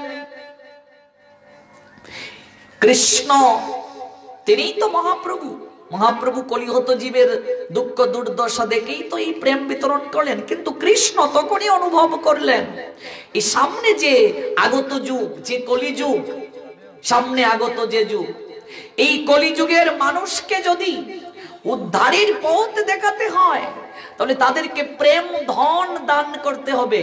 কিন্তু এই প্রেম তো আমার কাছে নাই, কৃষ্ণের কাছেও প্রেম নাই। প্রেম আছে কার কাছে? প্রেমের লাদিনী হলো রাধা রানী। তাই গোবিন্দ রাধার প্রেমের ভাণ্ড থেকে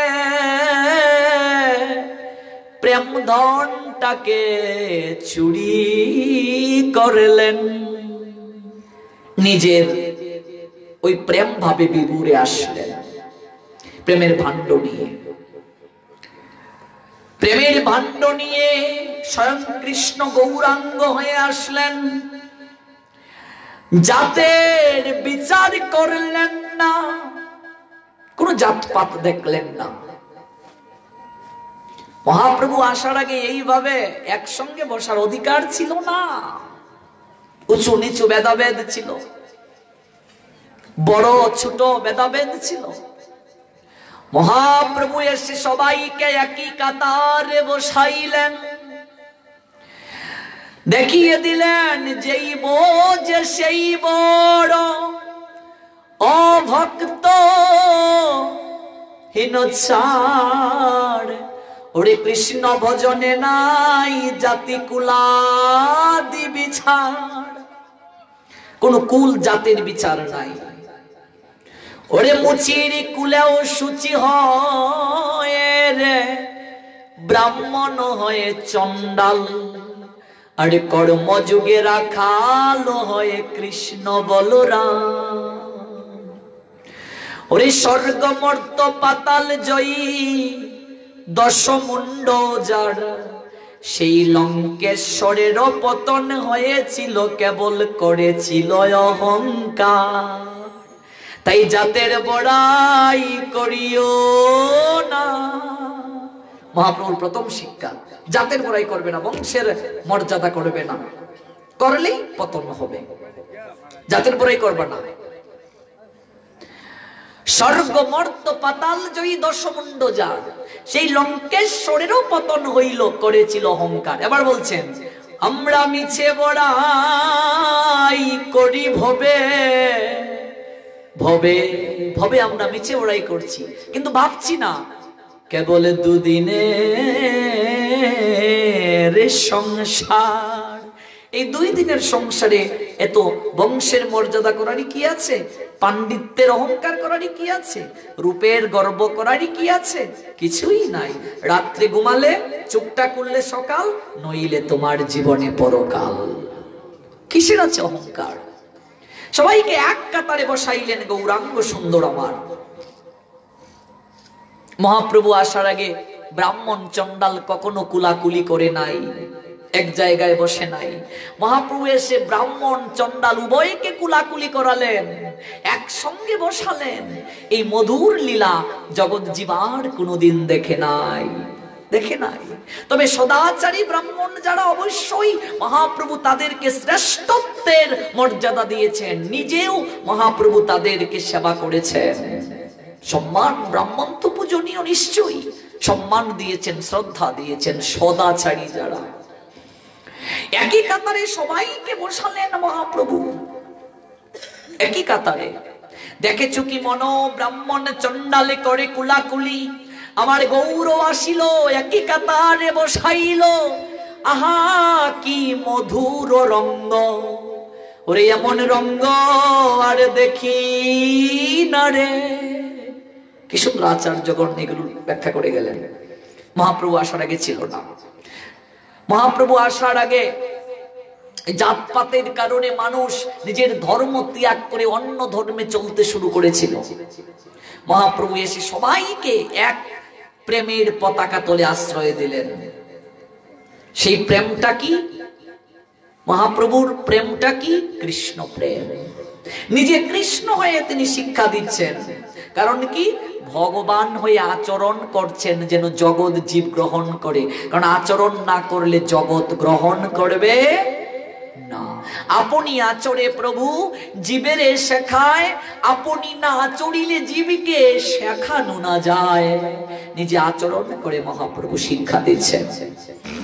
এটাই ভগবানের বিশেষত্ব। আমরা এতদিন জানতাম ভগবান মানে অনেক দূরের কেহ, ভগবান মানে একটা কঠিন বস্তু, অনেক দূরের, ভয় কাজ করে ভগবানের নাম শুনলে। মহাপ্রভু এসে বললেন ভগবান দূরের কেহ নয় গো, ভগবান তোমাদের কাছের জন, তোমার পরিবারের সদস্য ভগবান। মহাপ্রভু এসে এমন কাছের করে দিলেন। দেখেছো মানুষ উপরে উঠে সাধনায়, আর আমরা কলিগত জীব দেখেছি ভগবান কৃপা করে নেমে এসেছেন। শুধু নামেনি নাই, ভক্তের সঙ্গে গলাগলি করে একই সঙ্গে ধুলায় গড়াগড়ি করেছে। এটা নবদ্বীপের সন্দেশ। এই নবদ্বীপের সংবাদ যেভাবে দিয়েছে পৃথিবীর আর কোনো সাহিত্যে, আর কোনো শাস্ত্রে এই সংবাদ দেয় নাই। ভগবান সাধারণ মানুষের মতো হয়ে ধুলায় গোড়াগুড়ি করেছেন। ভেবে দেখো আমরা কলিহত জীব কতটা ভাগ্যবান। ভগবান ধুলায় গোড়াগুড়ি করেছেন, ভগবান নিজে ধুলায় গোড়াগুড়ি করেছেন। রাধার প্রেম ভাবটাকে ভগবান গ্রহণ করলেন এবং সেই প্রেমের ভাণ্ড নিয়ে জগতে আসলেন। সেই প্রেমের ভাণ্ড থেকে কারা প্রেম লাভ করবে এটাও দেখিয়ে দিলেন আচার্য। বলছেন প্রেমের ভাণ্ড নিয়ে গৌর আসলেন, ওই প্রেমের ভাণ্ড থেকে কারা প্রেম লাভ করবে? কাঙ্গালে পাইয়ে খাইলো নাচিয়ে হাতে দিয়া করতালি। কাঙ্গালে না হলে কাঙ্গালের ঠাকুরের কৃপা হবে না। কাঙ্গালে পাইয়ে খাইলো নাচিয়ে হাতে দিয়া করতালি। কাঙ্গালে পাইয়ে খাইলো নাচিয়ে, ওই প্রেম তারা লাভ করতে পারবে কাঙ্গাল যারা। কাঙ্গাল মানে কি গরিব না, কাঙ্গাল মানে ভগবান কি বুঝালেন? কাঙ্গাল না হলে আমার কৃপা হয় না, পাও না, কৃপা পাবে না। কাঙ্গাল মানে সমস্ত কিছু তোমার আছে, কিন্তু হৃদয়ে মাঝে এই ধারণা থাকতে হবে, হে গোবিন্দ এই কোনো কিছুই আমার না, আমি কাঙ্গাল, আমার কিছু নাই, এই সমস্ত কিছু তোমার, আমি কেবল তোমার নির্দেশে দেখাশোনা করছি। সন্তান বলো, সম্পদ বলো,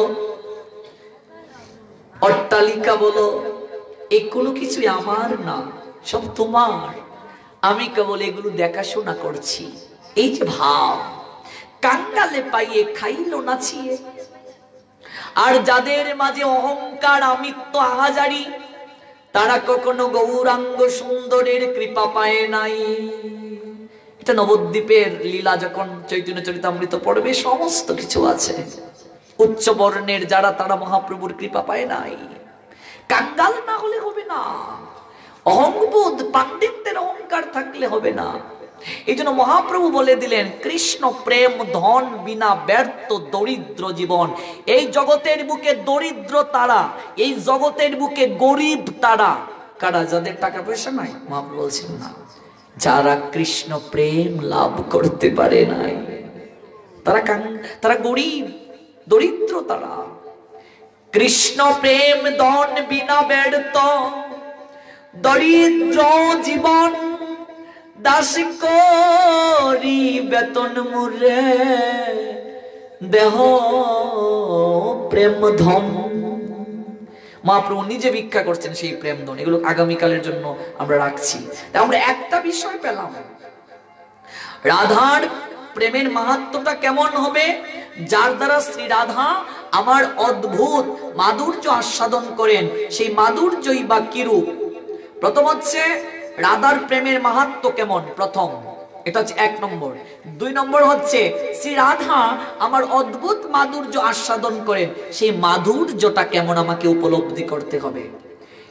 এরপর 3 নম্বর কারণ বলছেন, দেখুন কি সুন্দর কারণ।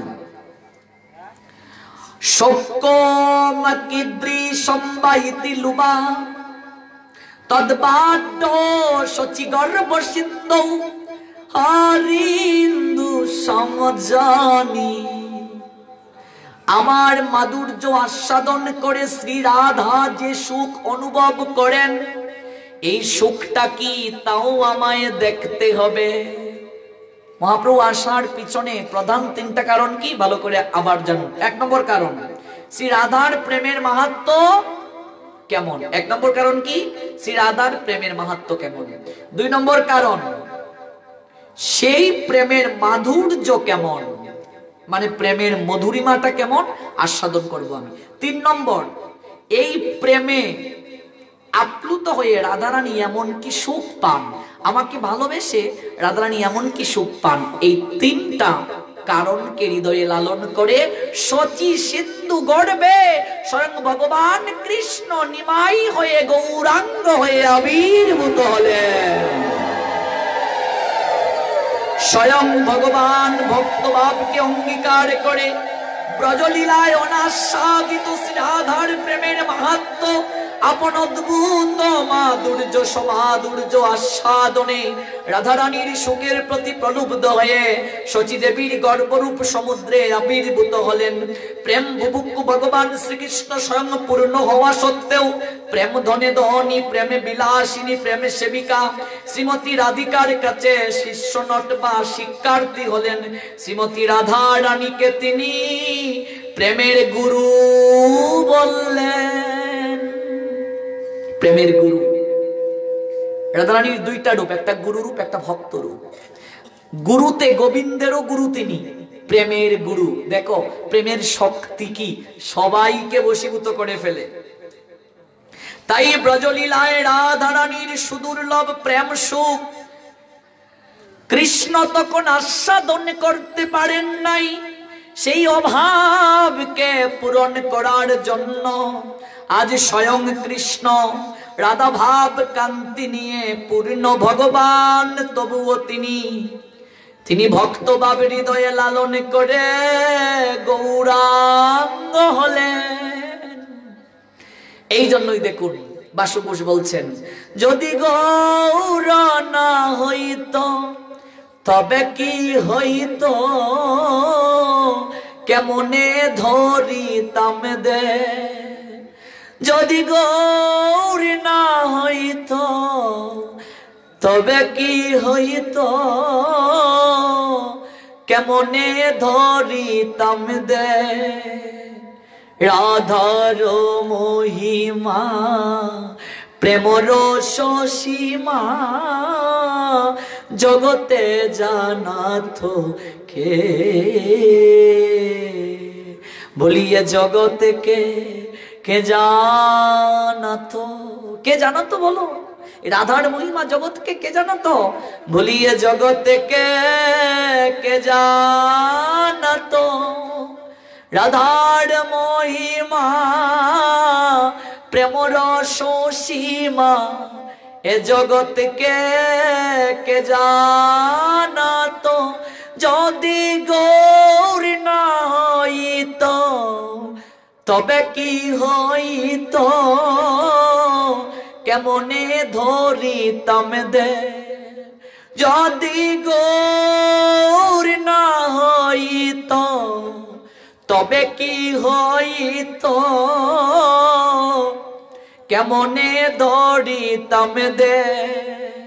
রাধার মহিমা প্রেম রস সীমা জগতে জানা তোকে রাধার মহিমা প্রেম রস সীমা জগতে জানা তোকে ভুলিয়ে জগৎকে কে জানা তো রাধার মহিমা প্রেম রস সীমা এ জগৎকে কে জানা তো।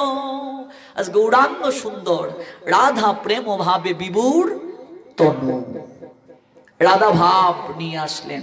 আরেকটা কারণও আছে, রাধা রানী গোবিন্দের কাছে প্রার্থনা করেছিলেন, হে গোবিন্দ, আমি প্রতিটা যুগে যুগে আমি নারী হয়ে লীলায় অংশগ্রহণ করলাম, হে গোবিন্দ আমি এই লীলাতে পুরুষ হতে চাই। নারী জীবনের মতো কষ্টের জীবন আর কিছু হয় না গো, এর মতো কষ্টের জীবন আর হয় না। এই জন্য বলছেন আমি পুরুষ দেহে লীলায় যেতে চাই। গোবিন্দ বললেন তথাস্তু। তাহলে এই রাধারানী এই কলিযুগে কি হয়ে আসলেন?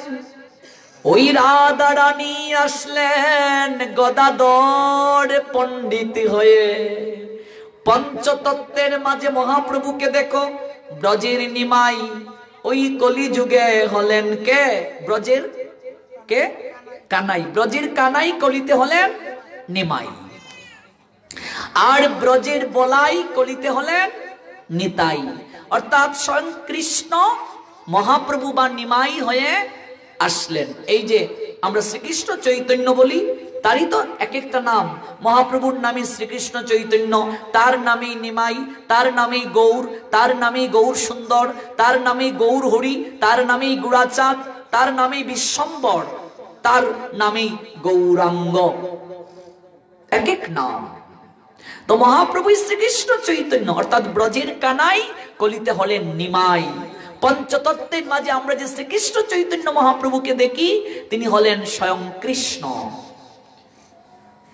এবং রাধা ভাবে বিভুর, রাধা কৃষ্ণের মিলিত তনু। নিত্যানন্দ বলরাম নিত্যানন্দ, অদ্বৈতকে মহাবিষ্ণু আর সদা শিবের মিলিত তনু। আর গদাধর পণ্ডিত হলেন স্বয়ং রাধারানী, আর শ্রীবাসকে দেবর্ষি নারদ হলেন শ্রীবাস। তো দেবর্ষি নারদকে কেন অধিকার দিলেন? তার পিছনে অনেক কারণ। এই জন্য এক দুদিনে এগুলো তো আমরা প্রাথমিক বিষয়ই শুনতে পারছি না। গৌর কথা শোনা দরকার। কলিগত জীবের সবচেয়ে বেশি এই গৌর কথাকে আগে শুনতে হবে। গৌর লীলাকে বাদ দিয়ে ব্রজলীলায় যাওয়া যাবে না। আপনি নবদ্বীপ পরিক্রমা না করে আপনি বৃন্দাবন পরিক্রমা করতে পারেন না। আপনি গৌরাঙ্গকে বাদ দিয়ে আপনি কৃষ্ণ লীলায় যেতে পারবেন না। কৃষ্ণকে চিনালো কে জগতে? আজকে বৃন্দাবন বলে চিৎকার চেঁচামেচি করি, বৃন্দাবন তো লুপ্ত হয়ে গিয়েছিল, উদ্ধার করলো কে? মহাপ্রভু তীর্থগুলোকে উদ্ধার করলেন। আজকে আমরা ভাগবত শুনি, ভাগবতকে জগতের বুকে প্রকাশিত করে দিল কে? প্রচার করলো কে? আমার মহাপ্রভু। আজকে আমরা বিগ্রহ সেবা করছি, কার অবদান? বিষ্ণুপ্রিয়ার অবদান, গৌরাঙ্গের বিগ্রহ। আর রাধা গোবিন্দের বিগ্রহের অধিকার কে দিলেন? গৌরাঙ্গ সুন্দর আমাদেরকে দিলেন, তার আনুগত্যে সর্বস্বামী পাদ আমাদেরকে দিলেন। মহাপ্রভু না আসলে আজকে হিন্দু খুঁজে পাওয়া যেত না, যে পরিস্থিতি ছিল সমাজের। মহাপ্রভু এসেই তো আজকে এই ধর্মটাকে উচ্চ স্তরে আসীন করলেন। পৃথিবীতে আছে যত নগরাদি গ্রাম, সর্বত্র প্রচারিত হইবে মোর নাম। আজকে মহাপ্রভুর বাণী দেখো সার্থক হচ্ছে। আমি বিশ্বাস করি আজকে গীতা পাঠে যে ভক্ত হয়, বলুন আজ থেকে 20 বছর পূর্বে এরকম ভক্ত হতো? আজকে গীতা পাঠে, আমি আমার পাঠেই বলি, গুরুদেবের কৃপায়, গৌরাঙ্গের কৃপায় হাজার হাজার ভক্ত হয়। কই আমরা আমার বয়স আর কি, আমি ছোটবেলায় দেখেছি আমাদের এলাকায় গীতা পাঠে 5-10 জন বসে, বৃদ্ধ লোক যারা, তারা আসতেন আর একজন এসে কোনো ক্রমে একটু গীতার শ্লোক উচ্চারণ করে চলে যেতেন। আজকে এই আমার বয়সী যুবক যুবতীরা দল বেঁধে বেঁধে আসছে, বহু দূর দূরান্ত থেকে ব্যবসায়ী চাকরিজীবী আসছেন। কারণ কি? এটাই গৌরাঙ্গের কৃপা। কৃপা না হলে আসতে পারবেন না, সংসার সহজে ছাড়বে না আপনাকে। কৃপা হয়েছে বলে আপনি এসেছেন, আর কৃপা না করলেই মাতাজিরা এত সুন্দর আয়োজন করতে পারতেন না। আপনাদের নাম সার্থক, এত সুন্দর নাম ব্রজগোপী। ব্রজগোপীদের কৃপা আছে আপনাদের প্রতি, গৌরাঙ্গের কৃপা আছে আপনাদের প্রতি, নাহলে এত সুন্দর অনুষ্ঠান। এই নিয়ে 3 বারের মতো আপনাদের চরণ ধুলির সুযোগ পেলাম, তাই তো? 3 বার আসলাম এই জায়গায়, এটা আমার জীবনে সবচেয়ে বড় পাওয়া। অন্যান্য আলোচকরা তো একবার আসার পর আর খবর নেই, কিন্তু আপনারা যে আমাকে এত ভালোবাসেন, 3 বার আসলাম। ভবিষ্যতেও চরণধুলি পাওয়ার আশা আছে না নেই? আছে, মাতাজিরা বলছেন। হরি বল, আছে। তো এই যে প্রেম ভক্তি, এই প্রেম ভক্তি না উদিত হলে সম্ভব নয়। প্রেম ভক্তি উদিত হয়েছে বলেই সম্ভব। এই গৌরাঙ্গ সুন্দর এসে জগৎ জীবকে এটা দেখালেন, এর আগে কেউ জানতো না। ব্রজের গোপনীয় লীলা, ব্রজ লীলা জগৎবাসী জানতো না। আমার মহাপ্রভু এসে জগৎ জীবকে জানালেন। ওই 6 গোস্বামীপাদ মহাপ্রভুর আনুগত্যে এই লীলাগুলোকে জগতের বুকে জানালেন। এই জন্যই বলছেন, এমন গৌরাঙ্গ বিনে নাই আর, হেন অবতার হবে কি হয়েছে, হেন প্রেম পরচার। দুরমতি অতি পতিত পাষণ্ডী প্রাণে না মারিল যারে, হরিনাম দিয়া হৃদয়ে সুদিল যাচ্ছে গিয়া ঘরে ঘরে। এই ব্যাখ্যাগুলো আমরা আগামীকাল শুনবো। রাধারানী প্রার্থনা করলেন, ভগবান বললেন তুমি যাবে পুরুষ দেহে। আসলেন গদাধর হয়ে রাধারানী। মহাপ্রভু রাধা ভাবে বিভোর হলেন। একই অঙ্গে 2টা রূপ। আমার মহাপ্রভুর এক অঙ্গে 2 রূপ, কখনো কৃষ্ণ কখনো রাধা। একই অঙ্গে এত রূপ, আমরা কীর্তন গাই, একই অঙ্গে এত রূপ, একই অঙ্গে এত রূপ। নয়ন দেখে নয়না না ভরে, নয়নে দেখে ভরে না, এত রূপ। একই অঙ্গে এত রূপ, কখনো কৃষ্ণ ভাব কখনো রাধা ভাব। রাধা ভাবে বিভোর গোড়া গৌরাঙ্গ।